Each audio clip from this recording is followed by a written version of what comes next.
નમસ્કાર, વિવાદમાં સંવાદનું મહાપ્લેટફોર્મ એટલે બિગ ડિબેટ. સ્વાગત છે આપનું બિગ ડિબેટમાં. હું છું આપની સાથે સંધ્યા. અને 2 દિવસની અમિત શાહની મુલાકાત અને બેઠકોનો ઘણો દોર ચાલ્યો. આ વિશે જ ચર્ચા કરીશું કે શાહની શતરંજ.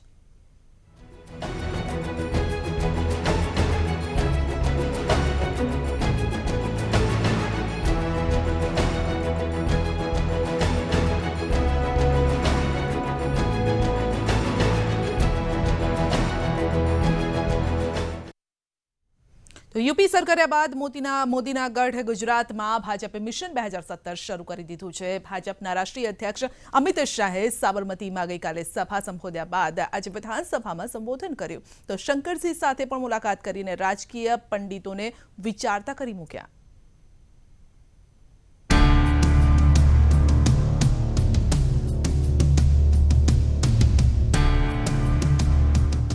યુપીમાં મહાજીત બાદ અમિત શાહની 2 દિવસની ગુજરાત મુલાકાતથી એ વાત સ્પષ્ટ થઈ ગઈ છે કે ભાજપનું મિશન 2017 ગુજરાત વિધાનસભાની ચૂંટણી શરૂ થઈ ગઈ છે.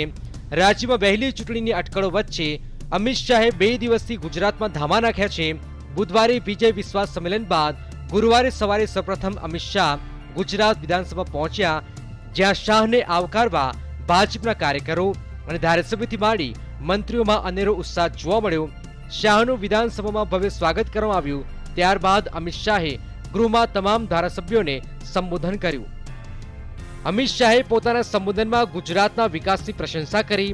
અમિત શાહે ગૃહમાં 1995 પહેલાની સ્થિતિને યાદ કરી અને તેની સરખામણી ગુજરાતની આજની સ્થિતિ સાથે કરી. અમિત શાહે કહ્યું કે આજે ગુજરાતના ગામડાઓમાં 24 કલાક વીજળી મળે છે.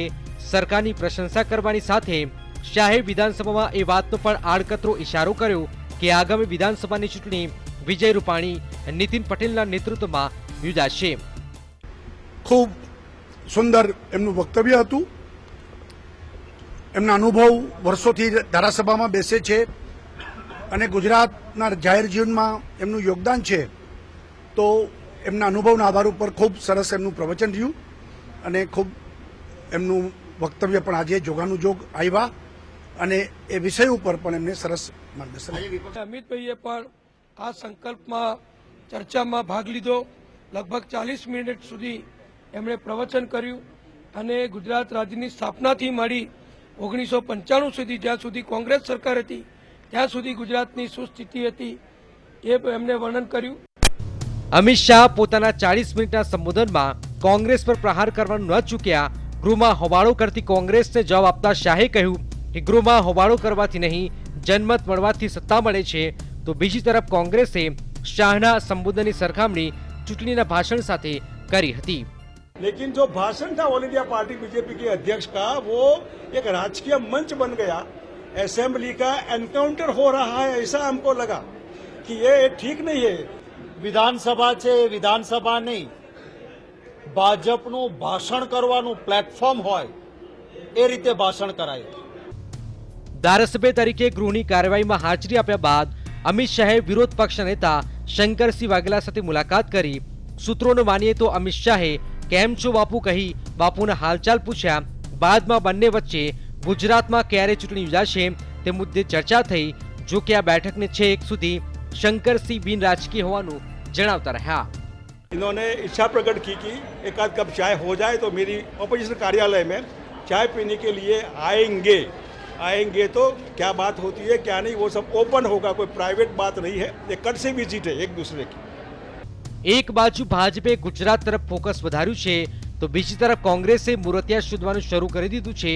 યુપીમાં 403 માંથી 325 બેઠક જીતનારા ભાજપ માટે પ્રધાનમંત્રીના ગઢમાં 150 થી વધુ બેઠકો જીતવાનું લક્ષ્ય છે અને આ લક્ષ્ય પાર પાડવા ભાજપના ચાણક્ય ગણાતા અમિત શાહે બ્યુગલ ફૂંકી દીધું છે. Bureau report, ETV news. तो ये मुलाकात एक बहाना है. अमित शाह અને શંકરસિંહ વાઘેલાની મુલાકાત બાદ અનેક અટકળો લગાવાઈ રહી છે. ત્યારે ભાજપના પ્રદેશ અધ્યક્ષ જીતુ વાઘાણીએ નિવેદન આપ્યું અને કહ્યું કે જો કોઈને પોતાની પાર્ટી ન ગમતી હોય તો ભાજપમાં જોડાઈ શકે છે. ભાજપ હંમેશાથી પોતાની શક્તિ વધારવામાં માને છે. ભારતીય જનતા પાર્ટી એ કોંગ્રેસના મૂળ તત્વોની મેં વાત કરી છે ભારતીય જનતા પાર્ટી શક્તિમાં ઉમેરો કરવામાં કાયમ માને છે.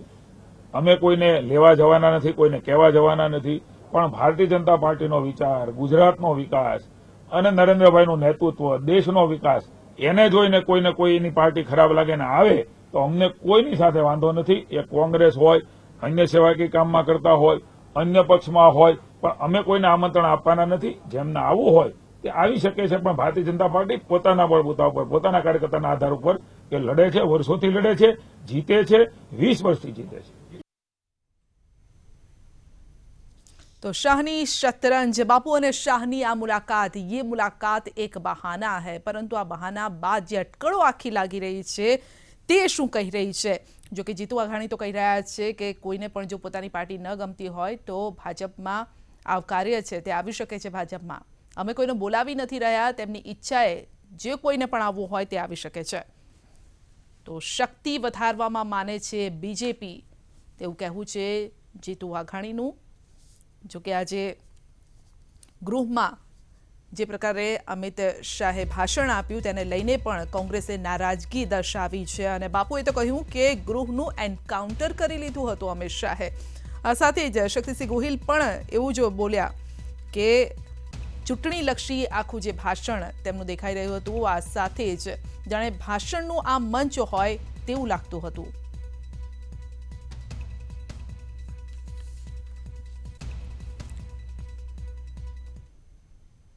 તો અંગે ચર્ચા કરીશું. ચર્ચામાં આપણી સાથે કોંગ્રેસ નેતા અશોકભાઈ પંજાબી જોડાયા છે. અશોકભાઈ, આપનું સ્વાગત છે. આ સાથે જ આપણી સાથે વર્ષ પત્રકાર રાજકોટથી જોડાયા છે સુનિલભાઈ જોશી. સુનિલભાઈ, આપનું પણ સ્વાગત છે. અશોકભાઈ, પાર્ટી નથી ગમી રહી બાપુને? બાપુ તો બાપુ છે.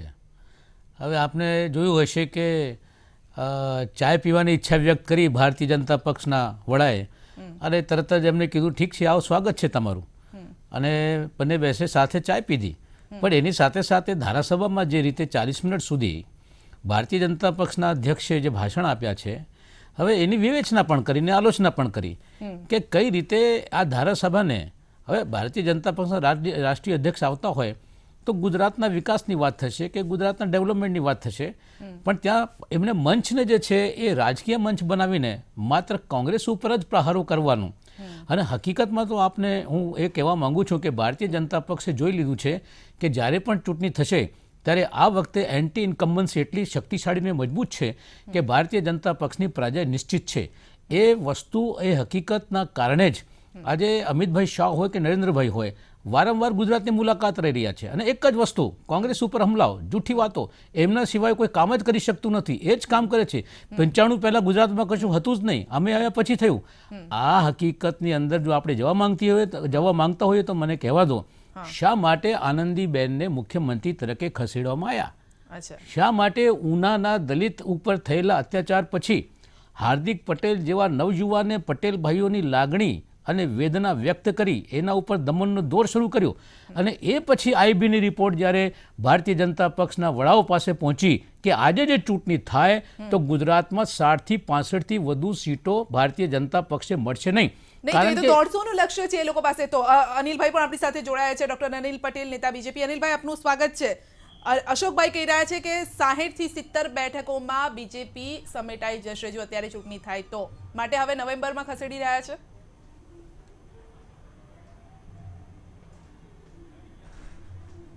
કોંગ્રેસ જે પ્રકારના આકલન કરતી હોય છે, કારણ કે એનો એક પ્રકારે પ્રજા સાથેનો સંપર્ક તૂટી ગયો છે. આપ જુઓ કે અમારા મુખ્યમંત્રી વિજયભાઈ રૂપાણીના આવ્યા પછી પણ જે રીતે ગતિશીલ સરકાર, પ્રગતિશીલ સરકાર તરીકે કામ કરી રહી છે, અને સાથે સાથે અમારા પ્રદેશ પ્રમુખ, યુવાન પ્રમુખ જીતુભાઈ વાઘાણીના નેતૃત્વમાં, હજુ ગઈકાલનો જ આપણે દાખલો જોયો કે સંગઠનના આ કાર્યક્રમમાં અમિતભાઈના સ્વાગતની સાથે સાથે વિજય વિશ્વાસ સંમેલન, જેના ભાગરૂપે 1.5-2 લાખ કરતા વધુ લોકો આટલી ભળભળતા બપોરે આટલી ગરમીમાં આખા ગુજરાતમાંથી લોકો ઉમટ્યા છે. પરંતુ કોંગ્રેસને આનું ક્યારે અનુમાન કે ક્યારે અંદાજ આવવાનો નથી, કારણ કે ગરીબ માણસો સાથેનો સંપર્ક છૂટી ગયો છે. કોંગ્રેસ, અશોકભાઈ, હા બોલો. અશોકભાઈ, મને એક 2 મિનિટ સાંભળજો.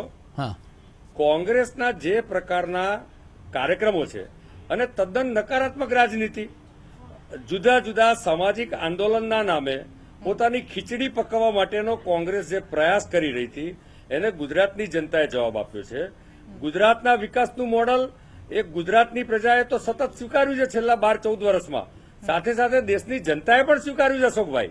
એટલે મુગેરીલાલ કે હસીન સપને જોવાનું કોંગ્રેસ છોડી દે. પંજાબે ન સ્વીકાર્યું હજુ કોંગ્રેસ પોતાનો નેતા કોણ એ તો નક્કી કરો.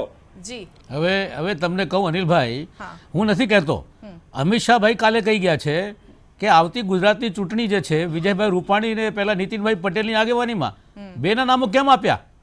એમાં જો તાકાત હોય તો કોઈ એક નામ કહે ભારતીય જનતા પક્ષ કોની આગેવાનીમાં. તમે બીજા ઉપર તમે લાંછન કરતા પહેલા પોતાની જાતને તો જુઓ કે તમે પોતે ક્યાં છો.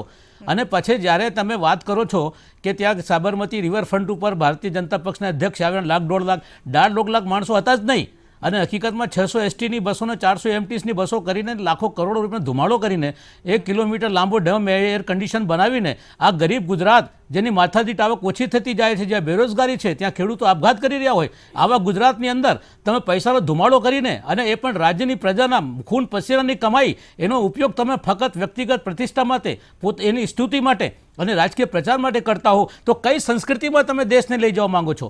હું તો સ્પષ્ટ કરવા માંગુ છું કે ભારતીય જનતા પક્ષના દિવસો હવે પૂરા થઈ રહ્યા છે, એ વાત તમારે સમજી લેવી જોઈએ. મોટી મોટી મિટિંગો કરીને કામળ જમાડ કરીને અને મોદી સાહેબને શાહને બોલાવીને આ ગુજરાતની અંદર તમારી સરકાર બચવાની નથી. આ અધોગતિની સરકાર છે, એ પ્રગતિશીલ સરકાર નથી. આજે ગુજરાત રડી રહ્યો છે ને તમે હસી રહ્યા છો. જી કોણ રડી રહ્યું છે, કોણ હસી રહ્યું છે? સુનિલભાઈ, અત્યારની સ્થિતિમાં તો આપણે સીધું જોઈ શકીએ છીએ કે રાજકારણની શંકરસિંહને એક સોગઠી મારી છે અમિતભાઈએ, અને શંકરસિંહે પણ જે રીતે જવાબ દીધો છે એ મુત્સદીથી દીધો છે.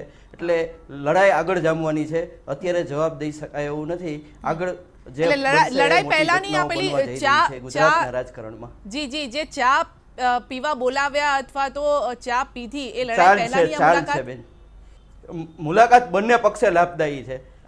શંકરસિંહ પણ ચોક્કસ આવી દરેક વખતે મુલાકાત થતી હોય છે, વિપક્ષી નેતાઓ મળતા હોય છે, પણ શંકરસિંહે આટલું માઇલેજ લેવાનો પ્રયત્ન કર્યો છે, તો એમના મનમાં પણ કંઈક વસ્તુઓ છે, એ કદાચ પક્ષ ન છોડવાના હોય પણ આ રાજકીય માઇલેજ એમણે લીધું છે, એ ચોક્કસ વાત છે. એટલે દિલ્હીના દરબારમાં એક મેસેજ પહોંચાડવાનો આના થકી પ્રયત્ન કરવામાં આવ્યો છે. હવે આ મુલાકાત જે રીતે સુનિલભાઈ પણ કહી રહ્યા હતા કે આ મુલાકાતથી બંનેને ફાયદો છે, કોઈનું નુકસાન નથી. એટલે ઘણી વખત એવી પણ શતરંજમાં ચાલ ચાલવામાં આવતી હોય છે કે જેનાથી નુકસાન ન થતું હોય, 2-3 ચાલ પછી કોઈને નુકસાન થતું હોય. અનિલભાઈ, ચાય પે ચર્ચા જ હતી કે પછી બીજું કંઈ હતું? આ મેસેજ અમિત શાહ તરફથી પહોંચાડવાનો હતો કે પછી બાપુ તરફથી દિલ્હી સુધી પહોંચ્યો છે આ મેસેજ?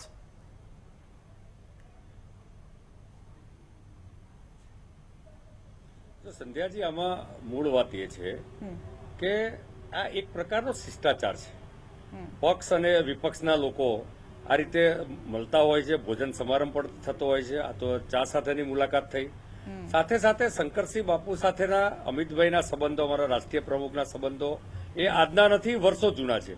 અને રાજનીતિમાં આ પ્રકારના સંબંધો હોય છે, પરંતુ કોંગ્રેસની મુશ્કેલી એ છે કે કોંગ્રેસને પોતાના નેતાઓમાં પણ વિશ્વાસ નથી અને કોંગ્રેસના પ્રજામાં પણ વિશ્વાસ નથી. આપ જુઓ કે મારા મિત્ર અશોકભાઈએ ભાતની વાત કરી પહેલા, પરંતુ એક ખાલી આદિવાસી યાત્રાનો આપને ઉદાહરણ આપું તો 3 થી 4 વખત કોંગ્રેસે આદિવાસી વિસ્તારની યાત્રાની જાહેરાતો કરી, પરંતુ આદિવાસી વિસ્તારમાંથી જન સપોર્ટ મળવાનો નથી, એટલા માટે યાત્રા 4 વખત કેન્સલ કરી. ફરી એક વખત જાહેર સભાઓ કરવાની વાત કરી છે, હજુ પણ એ જાહેર સભાઓ એ લોકો કરી શક્યા નથી. કોંગ્રેસને પ્રજાની નાડ પારખવાનો અમારે કોઈ આઈબીના રિપોર્ટ નહીં, અમારે તો પ્રજાના રિપોર્ટની જરૂર છે. અને આખા દેશની જનતાએ કોંગ્રેસને જાકારો આપવા માંડી છે, કારણ કે આખા દેશની જનતા ગુજરાતનું મોડલ જાણે છે. હવે એ કોંગ્રેસનો વિષય છે કે શંકરસિંહભાઈને અને મુખ્યમંત્રીના કેન્ડિડેટ ડિક્લેર કરવા કે ન કરવા. કોંગ્રેસના આ 5 નેતાઓ, એ 5 નેતાઓમાં જ્યાં ઠેકાણા નથી તો ક્યાંથી એક કોંગ્રેસ ચૂંટણીના મેદાનમાં જ નથી. હું આપને નહીં, અશોકભાઈ તો બીજેપી પર પણ આરોપ લગાવી રહ્યા છે કે 2 નામ જે કીધા તો અમિત શાહે જે નામ, એ 2 નામ કીધા, 2 નામની. હા અશોકભાઈ, હા, મારે એમ કહેવાનું છે, અમારા મિત્ર વાત કરતા હતા હવે ખરેખર તો નોબેલ પુરસ્કાર જે મળવું જોઈએ ને કોઈને નહીં, જૂઠું એમણે બોલવામાં, એક મિનિટ, સાહેબ આ સંધ્યાજી, ભારતીય આપના જનતા પ્રશ્નનો પક્ષને જ જવાબ મળવું જોઈએ. ડોક્ટર અનિલભાઈ જે બોલતા હતા 4 વાર નહીં, પહેલી વાર અમારી આદિવાસી યાત્રા સંપૂર્ણ તૈયાર હતી અને એની અંદર અચાનક તમે નોટબંધી લઈ આવ્યા અને એ નોટબંધી જે છે ભારતના લોકોને, દેશના લોકોને જે છે એ ત્રાહી ત્રાહી પોકારી દીધી. અને એ પછી બીજી વાર હું આપને કહેવા માંગુ છું કે આપ 4 વાર નહીં, પહેલી વાર નોટબંધીના કારણે અમે વિચાર્યું કે લોકોને તકલીફ થશે, આના કારણે અમે લોકોનું પહેલા વિચારીએ છીએ. તમે લોકો પોતાની અંગત સ્વાર્થ પહેલા વિચારો છો, પ્રજાના વિચારતા નથી. જો પ્રજાનું તમે વિચારતા હો તો મને એક પ્રશ્નનો જવાબ હું આપવા માંગુ છું કે વિજયભાઈ રૂપાણી ગુજરાતના મુખ્યમંત્રી એમ કહે છે કે ગુજરાતની આવતી ચૂંટણી હિન્દુત્વ મુદ્દા ઉપર લડીશું. ક્યાં ગયો હવે તમારો વિકાસ? વિકાસની વાત ક્યાં ગઈ? વિકાસનું ખાલી નામ લો છો તમે, હકીકતની અંદર. ટૂંકમાં જવાબ લઈશું અનિલભાઈ પાસેથી. જી, કયા મુદ્દે ચૂંટણી લડાશે હવે? બીજેપી હું પર આપું પણ આ જવાબ. સવાલ. હા હા, જવાબ આપો. જી, મારા મિત્ર અશોકભાઈ હાજી, મારા મિત્ર, આપ જાણો છો કે ગુજરાતના મુખ્યમંત્રી શ્રી વિજયભાઈ રૂપાણી છે ને ઉપમુખ્યમંત્રી નીતિનભાઈ છે. બધા જાણે છે. સ્વાભાવિક છે કે બંનેના નેતૃત્વમાં અને અમારા પ્રદેશના પ્રમુખ નીતિનભાઈ થવાના હતા. નેતૃત્વમાં ચૂંટણી લડાવવાની છે. બીજું આપે જે વાત કરી હિન્દુત્વની, તો આપ અશોકભાઈ આપ ભૂલી જાઓ છો કે સુપ્રીમ કોર્ટે પણ હિન્દુત્વની વ્યાખ્યા કરી છે. હિન્દુત્વ એટલે જ વિકાસ. હિન્દુત્વનું જે ચિંતન છે ને, તમે સુપ્રીમ કોર્ટને બે ધોડીને પી જાઓ છો. સુપ્રીમ કોર્ટે હિન્દુત્વ વિકાસને વાત કરી જ નથી. 60-70 વર્ષમાં દેશમાં કરી છે. તમે ખોટું જ બોલો છો. સુપ્રીમ કોર્ટે હિન્દુત્વની વિચારધારા માટે એમ કીધું કે જીવન પદ્ધતિ છે. આ હિન્દુત્વ આ વિકાસ તમે ઉત્તર પ્રદેશમાં યોગીને લાવીને વિકાસ કરી રહ્યા છો. એના આધારે નરેન્દ્રભાઈએ નોટબંધીના કારણે સેંકડો કારખાનાઓ બંધ થયા છે ઉત્તર પરિણામો પ્રદેશમાં. બતાવ્યા છે. એના આધારે અમે સફળ થયા છે. કારખાનું તમે એકદમ ધ્રુવીકરણ કરવા માંગો છો આખા કોંગ્રેસ દેશની ક્યાં અંદર. છે ભાઈ? કયા કારખાના બંધ ધર્મ થયા છે? આધારિત આખા તમે આખા ઉત્તર પ્રદેશમાં લખનૌથી માંડીને જો, ગાઝિયાબાદ, મેરઠ ને અશોકભાઈ, મુરાદાબાદમાં ગેરકાયદેસર કારખાના બંધ થયા છે. કારખાનાઓ બધા બંધ થઈ ગયા છે. એને ખોલવાની વાત જી, કરતા આ નથી. આરોપ પ્રત્યારોપનો દોર તો ચાલતો રહેશે. સુનિલભાઈ, આ અંગે શું કહેશો? કારણ કે આરોપ પ્રત્યારોપ ચાલતા રહે છે, પરંતુ આખરે ચૂંટણી કયા મુદ્દા વિકાસનું ઉપર નામ લઈને કોણ કેવી લોકોને રીતે તમે લડશે ધોકો આમાં? આપી રહ્યા છો. શાનો વિકાસ? કયો વિકાસ થયો છે આ દેશનો, સુનિલભાઈ. ગુજરાતનો? બંને નેતાઓ શાંત થાય. જી, હા, અશોકભાઈ, તમારા અનિલભાઈ અને અશોકભાઈ જે મુદ્દા ઉપર વાત કરે છે, તો હિન્દુત્વના અને વિકાસના મુદ્દા ઉપર ભાજપ ચૂંટણી લડ્યું છે અને કોંગ્રેસ બિનસાંપ્રદાયિકતાના મુદ્દા ઉપર છેલ્લી ચૂંટણીઓ હારતું આવ્યું છે. અત્યારે ભાજપ અત્યારે વિનમાં છે આ મુદ્દા ઉપર. હવે કોંગ્રેસે એમનું વિચારધારા શું રાખવાની છે અને આ મુદ્દે આગળ પ્રજા પાસે શું લઈ જવાનું છે એ જોવાનું છે. ભાજપ ઉત્તર પ્રદેશમાં એજન્ડામાં અત્યારે આ મુદ્દા ઉપર જીતવું છે. હવે ગુજરાતની ચૂંટણી કોંગ્રેસે કયા મુદ્દા ઉપર લડવાની છે એ મહત્વનું છે. ભાજપનો મુદ્દો નક્કી છે. જી, તો કોંગ્રેસ બાંધછોડ કરવા માટે તૈયાર છે તેવું કહે છે. નહીં, મેં એમ કીધું કે કોંગ્રેસ પોતાના સિદ્ધાંતો સાથે બાંધછોડ ક્યારે નહીં કરે. સિદ્ધાંતો સાથે બાંધછોડ નહીં કરે તેવું કોંગ્રેસ. ધર્મનિરપેક્ષતા, લોકતંત્ર, સમાજવાદ અમારા મૂળભૂત સિદ્ધાંતો છે. સત્તા જાય તો જાય, પણ સિદ્ધાંતોને ખાतिर અમે સત્તા છોડવા માટે તૈયાર છીએ. વિકાસના નામે પણ ભારતીય જનતા હિન્દુત્વના નામે પક્ષ ચૂંટણી લડશે તો બીજા સિદ્ધાંતોના નામે ચૂંટણી લડશે. આપણી પાસે સમયનો ભાવ છે. અનિલભાઈ આપનો, અશોકભાઈ આપનો, સુનિલભાઈ આપનો, અમારી સાથે જોડાવા બદલ આભાર. હવે આ જે મુદ્દાઓ પર ચૂંટણી લડશે, જનાધાર કઈ તરફ જાય છે તે જોવાનું રહેશે. રજા આપશો.